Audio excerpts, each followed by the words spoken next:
गुप्ता जी,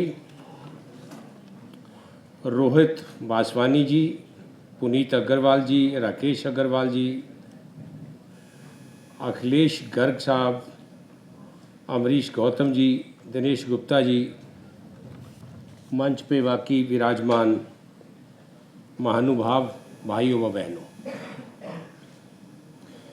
मैंने बहुत से पॉइंट लिखे हैं, उनमें से आधे काट रहा हूं क्योंकि समय कम है। मोमेंटो बांटने में काफ़ी समय लग गया है।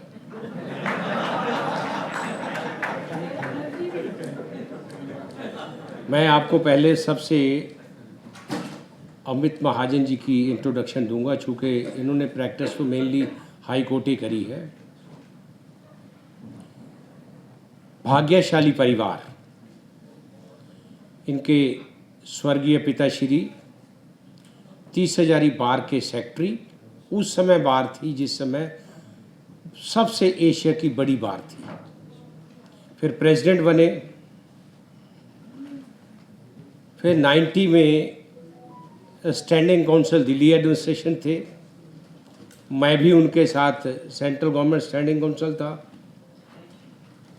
वो 30 हजारी प्रेसिडेंट थे, मैं पटियाला हाउस प्रेसिडेंट था। वैसे मैं उनको मामा कह के बुलाया करता था, चूँकि मेरे मामा जी के बहुत घनिष्ठ मित्र थे वो, इंद्रवन भारद्वाज जी के। रिश्ते में मेरे भतीजे हैं, पदवी में मेरे सरताज हैं।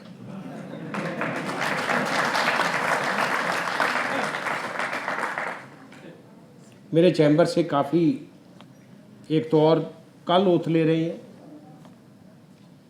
गिरीश कठवालिया जी, वो हमारे चैम्बर से। मैं भाग्यशाली हूँ, बहुत से एडिशनल सेशन जज, मेट्रोपॉलिटन मजिस्ट्रेट जो मेरे चैम्बर से निकले हैं। अमित महाजन जी के बारे में सबसे एक अच्छी बात क्या है, ये निजी जिंदगी में भी झूठ नहीं बोलते। उसका प्रमाण मैं देता हूं कि एक बार हम कहीं बैठे, बात चली गई यार वोट उसको देना, कहते नहीं जी मैं तो नहीं दे सकता उसको, मैं तो उसको दूंगा, मेरा वो दोस्त है। ब्लंट, शुरू से कोई ऐसी कंपनी नहीं रखी लाइफ में।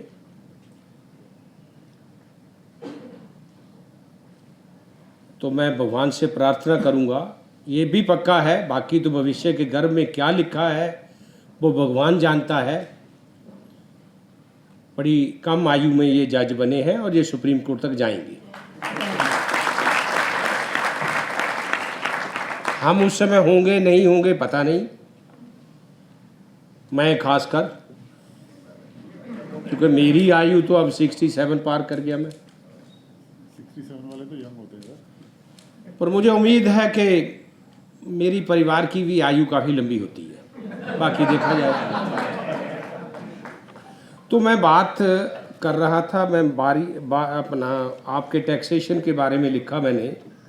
उससे पहले एक सवाल किया था कि इसका क्या इंतज़ाम, तो वैसे तो नीरा जी ने बता दिया कि बार जब तक सशक्त नहीं होगी, बेंच भी सशक्त नहीं होता कभी भी। बेंच एंड बार एक रथ के दो पहिए हैं। मैं ये नहीं कहता कि जजेस का सम्मान नहीं होना चाहिए, सिर झुका के सलाम करो, सिर झुकाकर कोर्ट के अंदर जाओ, सिर झुकाकर कोर्ट से बाहर आओ। मैंने डिस्कस किया है एप्रोप्रिएट जो भी हमारे चीफ जस्टिस हैं या और जजेस हैं, कि नीचे जुडिशरी में आप तो इनकम टैक्स ऑफिसर से वास्ता पड़ता होगा आपका, हमारे तो माई लॉर्ड मजिस्ट्रेट से शुरू हो जाते हैं। नीचे से बहुत शिकायत आती है, जो खानदानी लोग होते हैं उनसे कोई शिकायत नहीं होती। जितना ऊपर चले जाएंगे सुप्रीम कोर्ट में देखना कितने जजेस सॉफ्ट स्पोकन होते हैं। जैसे जैसे आयु बढ़ती जाती है, एक्सपीरियंस बढ़ता जाता है, तजर्बा आता जाता है, उतने ये भी सबमिसिव भी और उतने माइल्ड भी हो जाते हैं। बाकी तो केस में जो होगा ऑन मेरिट्स डिसाइड करना इन्होंने, ना इधर का ना उधर का, तकड़ी इनके हाथ में है, तोलना इन्होंने होता है। और मैं जब भी जजेस से मिलता हूँ मैं ये कहता हूँ कि धन्य हो आप, किस तरह से आप काम करते हैं। हमारे पास बार काउंसिल में एक डीसी होती है, डिसिप्लिनरी कमेटी, उसी में 20-20 सिफारिशें आई होती हैं। अब ये कैसे रहते हैं, इसी समाज का हिस्सा है। और 2 जजेस, एक तो अब चले गए अपने बंगले में, दूसरे अभी मेरे पीछे ही रहते हैं। एक मेरे घर छोड़ के हैं जो थोड़े दिन पहले बने थे, वो सुबह घर से 8:45 निकलते हैं, रात को 8, साढ़े 8, 9 बजे आते हैं। आके फिर उनके नीचे के कमरे की लाइट जहाँ उनका ऑफिस है फिर जल जाती है। मतलब 11-12 बजे तक ये पढ़ते हैं। सुबह कब ये सोते हैं हमें तो जजेस का पता नहीं, specially high court, supreme court जजेस का। इतना काम होता है आप अंदाज़ा नहीं लगा सकते। बड़ा आसान होता कहना कि ये जज ये नहीं करते, वो नहीं करते। और मैं ऑनरेबल अपने लॉ मिनिस्टर से मिला हूँ, थोड़े 2-3 मुलाकातें हुई हैं। एक मुलाकात में मेरे साथ जिम भी करते रहे हैं, थोड़ा मैं उनके साथ फ्रैंक भी हूँ। एक दिन मैंने कहा कि आपने ये क्या कह दिया ये रिटायर्ड जजेस के बारे में, आप तो पहले ज़रा थोड़ी पढ़ाई लिखाई भी कर लो ना, आप बोलते बहुत ज़्यादा हो, हर चीज़ के बारे में कटाक्ष कर रहे हो, आप प्रैक्टिकल नहीं हो। कहते मैंने कौन सी प्रैक्टिस करनी है, मैंने कौन सा रिलीफ लेना उनसे। बात तो मैंने कहा आपकी भी सही है, पर एनी में मैंने कहा थोड़ा बहुत अंकुश तो रखो भाई, मर्यादा बना के रखो। मेरे पिताजी कहते थे अगर मैं अपने बेटे की इज्जत नहीं करूंगा तो बाहर उसकी कौन करेगा। अगर लॉ मिनिस्टर जजेस की नहीं अगर लूज बोलेंगे तो फिर ये दुर्भाग्य पूर्ण नहीं होगा, फिर दिक्कत आएगी, आगे इंस्टीट्यूशन में जाकर टकराव आएगा। इंडिपेंडेंट एक ऑर्गन है, डेमोक्रेसी के 3 पिलर हैं, एक पिलर जुडिशरी है। तो मैं उसके बारे में ज़्यादा नहीं कहूँगा कि जब आपके ऑफिसर्स को ज़्यादा, वैसे तो एक समझ नहीं आए, 75 साल हो गए महाजन साहब भारतवर्ष को आज़ाद हुए। हमारे भी गांव के पास का एक इनकम टैक्स ऑफिसर जब पता नहीं छोटी सी पोस्ट पे हुआ, 7-8 साल में उसने बंगला बना लिया गांव में।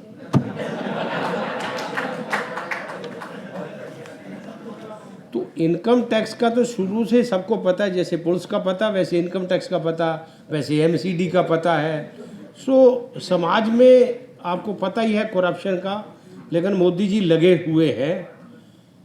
दीर्घ आयु की कामना करूंगा।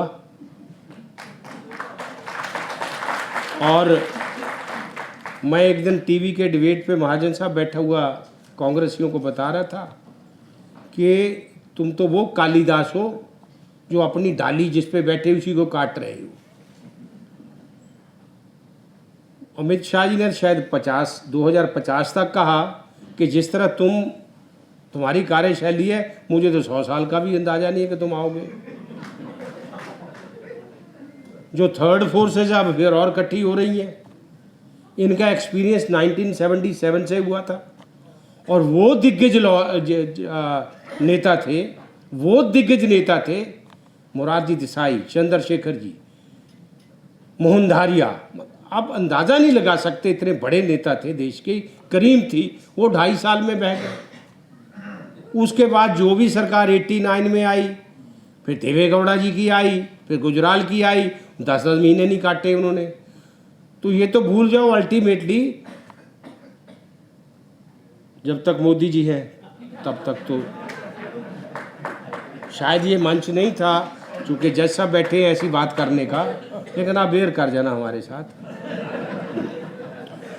अब दूसरा जो सवाल है कि इंग्लिश सिस्टम, मेरे भाई ने कहा था इंग्लिश सिस्टम अभी भी चल रहा है। जज साहब अब तो सिविल की या डीवी में बैठे हैं, क्योंकि हमारी तरफ तो है नहीं, हमारी बिल्डिंग वाले को तो हमें पता होता कौन सा क्रिमिनल में बैठे हैं, बाकियों का हमें पता नहीं होता। पर थोड़े दिन हमारी तरफ भी बैठे हैं ये फौजदारी की तरफ। इतना गुटका आपने तो बहुत मोटा उठा रखा, इतना गुटका है, हम उसको गुटका कहते हैं। सीआरपीसी है, पहले उसमें सीआरपीसी है, फिर आईपीसी है, फिर इंडियन एविडेंस एक्ट है। सीआरपीसी 1973 में हल्की सी अमेंडमेंट हुई है, कॉमा फुल स्टॉप का। आईपीसी में 498 ए आई है, एक दो सेक्शन में और अमेंडमेंट हुई है। इंडियन एविडेंस एक्ट में एक आध कोई सेक्शन में ऐड हुआ है, बाकी सारा ही इंग्लिश ही चल रहा है आज तक। 1872, 1860, और जो लॉ हमने बदला भी है फौजदारी में, उसका तोड़ ये रात में अगर सुबह आया ना अमेंडमेंट, तो शाम तक हम तोड़ निकाल लिया था हमने। डेप्थ नहीं है, पढ़ाई नहीं होती उसमें, ज्यूरिस्ट बैठे थे, कई वर्ष लगे थे कहते आईपीसी, सीआरपीसी और एविडेंस एक्ट बनाने में। और अब कौन बनाता है? रिज्जू थोड़ी नहीं बनाएंगे, अब तो उनके अंडर सेक्रेटरी बनाएंगे, सेक्रेटरी भी नहीं बनाते। सो इंग्लिश वाली जो बात आपने कही है उसका मेरा ख्याल जवाब आपको मिल गया होगा। यहां तक आपने ये कहा कि बिजनेसमैन को परेशानी होती है जीएसटी, ये फैक्ट है, लेकिन बिजनेसमैन को भी आप कम ना समझो, चूंकि आप उनको रिप्रेजेंट कर रहे हो, जैसे हम क्रिमिनल्स को रिप्रेजेंट करते हैं। हमें पता होता है 99.9 जो केस आता है फौजदारी का, क्राइम हुआ होता है। अब सवाल ये होता है कि क्राइम उसने किस सर्कमस्टांसेस में किया है, मेंजीरिया कितना है, इंटेंशन कितनी है। इसलिए अब मेरे पास 2-3 केस तो लेटेस्ट आए तुम्हारे जीएसटी के, 2-2 हजार करोड़ रुपया का गबन है। अगर उनको बेल नहीं मिलती है, ज़्यादा देर तो रखते नहीं है, सजा उतनी है। अरनेश कुमार की जजमेंट है। तो थोड़ा बहुत बीइंग लॉयर्स हमारी भी जिम्मेदारी है इस समाज के प्रति। ब्लाइंडली कई बार हमारे डेट लंबी मिल जाती है, कई बार शॉर्ट भी मिलती है। लंबी जज साहब भी जान के देते हैं थोड़े दिन और रख लो जेल में इसको, इतना ही फर्क है और तो कुछ नहीं।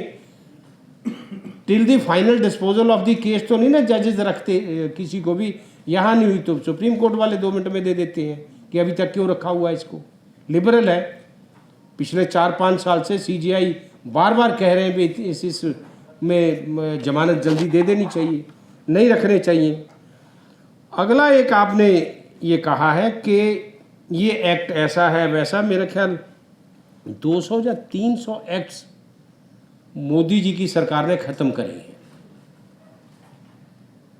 जो वैसे ही पड़े थे, कोई उनका सार नहीं निकलता था। बाकी रही बात, आपने एक सोवरेंट की बात कर रहे थे कि सोवरेंट को कैंसिलेशन की पावर दे रखी है।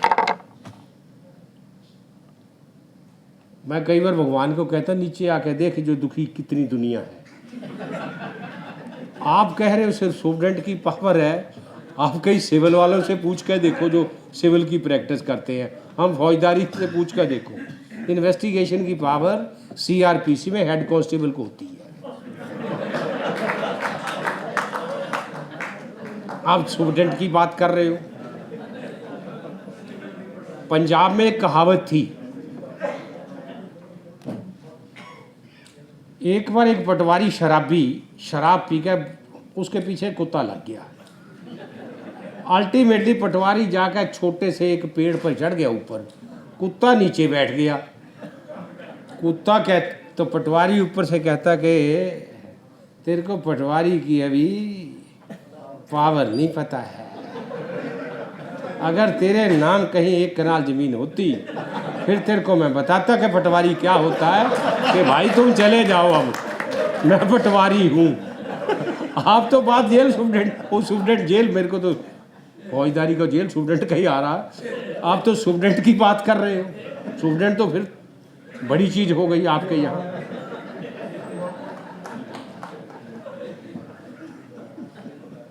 हर इंस्टीट्यूशन, हर इंस्टीट्यूशन में। मैंने एक चिट्ठी लिखी है अभी CGI साहब को। मेरे ही अपने 25 मेंबर हैं बार काउंसिल के। 2 साल मैंने, जैसे आपको पहले बताया, माइक मेरे आगे रख दिया था आपने, 25 में से ज़्यादातर हमारा ध्यान, मैं नहीं कहता भी, मैं सबका कहूँगा, वोटें बनाने पर ही लगा रहता है कि अगले चुनाव की तैयारी करें। सारे नहीं है, 5-7 का काम यही है। उनमें 1-2 चेयरमैन भी बन लिए। वो जिस भी बार में गए 25 लाख 50 लाख। अब मैं चेयरमैन बना, सबसे पहले पटियाला हाउस को फेलिसिटेशन करने, तो मेरे से पैसे मांगे वो। मैं पटियाला हाउस का, मैंने कहा यार मेरे पास तो पैसे है नहीं, पैसे अभी तुम्हें तो पिछले एक चेयरमैन था वो इतने बांट गया। फिर मैंने उनको बताया कि बार काउंसिल का मतलब ये नहीं है कि वो तो वोटें बना रहे थे, मुझे वोट की जरूरत नहीं है, अपना आप देना मैंने अगर काम करूंगा। 23 करोड़ रुपया बार काउंसिल ने लॉकडाउन में उन लोगों को दिया है जो रियली नीडी थे। और मैं आपको बता सकता हूं कि बहुत से लॉयर्स, रादर मैं 50% कहूँगा, आप ट्रायल कोर्ट में जाकर देखो, सुबह कमाते हैं, शाम को लिया के घर। एक पूर्व की कोई बनी एसोसिएशन बनी हुई है